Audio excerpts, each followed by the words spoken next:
আমরা জাতীয় নির্বাচনে একটি অভিজ্ঞতার মধ্য দিয়ে গিয়েছি, যেখানে আমরা নির্বাচনের প্রস্তুতির জন্য যথেষ্ট সময় পাইনি এবং জোট সহ বিভিন্ন বিষয়ে আমাদের যারা প্রার্থী ছিলেন তাদের নিজস্ব আসনে কাজ করার জন্য, একটা সংসদীয় আসন গোছানোর জন্য যতটুকু সময় প্রয়োজন ছিল, আত্মপ্রকাশ করার মাত্র 1 বছর হওয়ার কারণে আমরা ততটুকু সময় পাইনি এবং সাংগঠনিকভাবেও প্রত্যেকটি আসনের ওয়ার্ড পর্যায় পর্যন্ত, যেই ওয়ার্ডকে কেন্দ্র করে ভোট সেন্টারগুলো হয় সেই ওয়ার্ড পর্যায় পর্যন্ত আমাদের জাতীয় নির্বাচনের সাংগঠনিক ভিত্তি সব জায়গায় প্রত্যাশা অনুযায়ী শক্তিশালী ছিল না।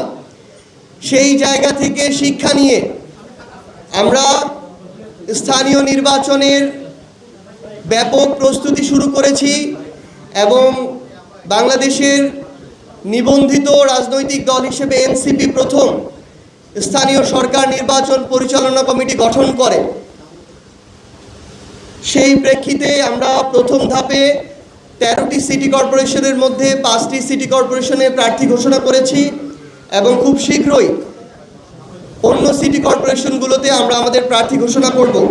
লোডশেডিং কিংবা ঘরের বাইরের তীব্র গরমে ওয়ালটন রিচার্জেবল ফ্যান থাকলে থাকবে শুধু বাতাস আর বাতাস। একই সাথে আমাদের উপজেলা পরিষদ এবং পৌরসভাগুলোতে আমরা উপজেলা চেয়ারম্যান এবং পৌরসভা মেয়র পদপ্রার্থী এনসিপি সমর্থিত আমরা প্রাথমিকভাবে ঘোষণা করতে যাচ্ছি।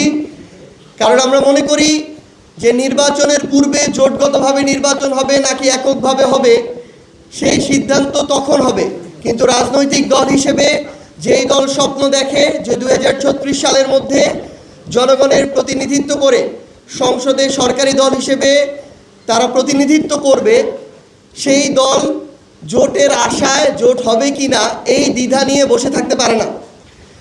সেই জায়গা থেকে আমরা এককভাবে একই সাথে আমাদের দলীয় সাংগঠনিক যে ভিত্তি সেটাকে শক্তিশালী করার জন্য এবং স্থানীয় পর্যায়ে আমাদের যারা নেতৃবৃন্দ রয়েছেন তাদের প্রস্তুতির জন্য তারা যেন যথেষ্ট সময় পায়, সেই লক্ষ্যে আমরা আমাদের উপজেলা চেয়ারম্যান পদপ্রার্থী এবং পৌরসভা মেয়র পদপ্রার্থী প্রাথমিকভাবে আমরা ঘোষণা করছি।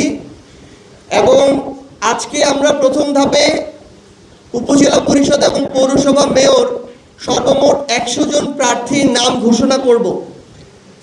আমাদের কাছে বাংলাদেশের এই মুহূর্তে মোট 500টি উপজেলা এবং 330টি পৌরসভা, 830টি ইউনিট থেকে প্রথম ধাপে যেন নাম প্রকাশিত হয় এই জন্য 1000-এর অধিক অ্যাপ্লিকেশন জমা পড়েছিল। সেগুলোকে বারংবার যাচাই বাছাই করে পুঙ্খানুপুঙ্খভাবে নিরীক্ষা করে আমরা প্রাথমিকভাবে 100 জনের নাম ঘোষণা করছি এবং আগামী যে ঈদ আসছে ঈদের পূর্বেই আমরা আশা করছি এ মাসের 20 তারিখে, আজকে থেকে 10 দিন পরে আমরা দ্বিতীয় ধাপে আবারও 100 জন প্রার্থীর নাম ঘোষণা করব। তো আমাদের এই নাম ঘোষণা প্রক্রিয়া চলতে থাকবে। আমাদের সারা দেশ থেকে এনসিপিতে যারা বিভিন্ন পর্যায়ে দায়িত্বে আছেন, নেতৃত্ব দিচ্ছেন, কিংবা অন্য কোনো রাজনৈতিক দলের যারা পরিশ্রমী, গ্রহণযোগ্য, যারা মানুষের উপরে কখনোই নিপীড়নের সাথে সম্পৃক্ত ছিল না, যাদের সাথে ফ্যাসিস্টদের সরাসরি সম্পৃক্ততা বা তাদের ফৌজদারি অপরাধের সম্পৃক্ততা ছিল না, তারা অন্য যে কোনো রাজনৈতিক দলেরই হোক না কেন তারা এনসিপির প্রার্থী হওয়ার জন্য আবেদন করতে পারবে। আমরা সার্বিকভাবে যাচাই বাছাই করে সিদ্ধান্ত নিয়ে অন্য কোনো রাজনৈতিক দল থেকেও যদি কেউ আসতে চায় আমরা তাদেরকেও সুযোগ দেওয়ার সর্বোচ্চ চেষ্টা করব। তো আমরা প্রথম ধাপে আজকে 100 জন এনসিপি সমর্থিত উপজেলা চেয়ারম্যান পদপ্রার্থী এবং পৌরসভা মেয়র পদপ্রার্থী আমরা ঘোষণা করছি। আমার সাথে জাতীয় নাগরিক পার্টি এনসিপির স্থানীয় নির্বাচন পরিচালনা কমিটির সম্মানিত সদস্যবৃন্দ, বিভাগীয় সাংগঠনিক সম্পাদকবৃন্দ, কেন্দ্রীয় কমিটির বিভিন্ন নেতৃবৃন্দ এবং জাতীয় নাগরিক পার্টি এনসিপির সম্মানিত মুখপাত্র উপস্থিত রয়েছেন। আমরা প্রথমেই বিভাগ ধরে আমরা এই ঘোষণাটি শুরু করছি এবং আমাদের ঘোষণার পরে আমাদের এনসিপির সম্মানিত মুখপাত্র দেশের সার্বিক অবস্থা নিয়ে এনসিপির যে অভিব্যক্তি সেটি প্রকাশ করবেন। তো আমরা ঘোষণা শুরু করছি। প্রথমে আমরা রংপুর বিভাগ দিয়ে শুরু করছি। রংপুর বিভাগ, পঞ্চগড় জেলা, তেঁতুলিয়া উপজেলার উপজেলা চেয়ারম্যান পদপ্রার্থী জনাব মোহাম্মদ হাবিবুর রহমান হাবিব। বোদা উপজেলার উপজেলা চেয়ারম্যান পদপ্রার্থী জনাব শিশির আসাদ। দেবীগঞ্জ উপজেলার পৌর মেয়র পদপ্রার্থী জনাব মাসুদ পারভেজ। ঠাকুরগাঁ জেলা থেকে রানীশংকৈল উপজেলার উপজেলা চেয়ারম্যান পদপ্রার্থী গোলাম মর্তুজা সেলিম।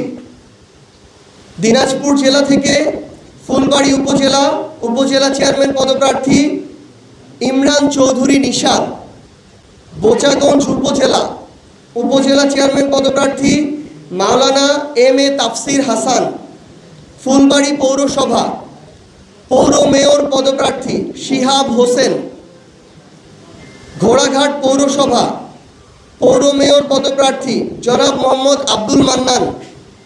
হাকিমপুর পৌরসভা পৌর মেয়র পদপ্রার্থী জনাব মোহাম্মদ রায়হান কবির। নীলফামারী জেলা থেকে জলঢাকা উপজেলা উপজেলা চেয়ারম্যান পদপ্রার্থী জনাব আবু সাইদ লিওন। সদর উপজেলা উপজেলা চেয়ারম্যান পদপ্রার্থী ডাক্তার মোহাম্মদ কামরুল ইসলাম দর্পণ। কুড়িগ্রাম জেলা থেকে সদর উপজেলার সদর পৌর মেয়র পদপ্রার্থী মোহাম্মদ মাসুম মিয়া। লালমনিরহাট জেলা থেকে কালীগঞ্জ উপজেলা উপজেলা চেয়ারম্যান পদপ্রার্থী শাহ সুলতান নাসির উদ্দিন আহমেদ। রংপুর জেলা রংপুর সদর উপজেলা উপজেলা চেয়ারম্যান পদপ্রার্থী জনাব কৃষ্ণচন্দ্র বর্মন। গাইবান্ধা জেলা সাদুল্লাপুর উপজেলা উপজেলা চেয়ারম্যান পদপ্রার্থী জনাব মোহাম্মদ খাদেমুল ইসলাম খুদি। এর মধ্য দিয়ে আমাদের রংপুর বিভাগ শেষ হলো।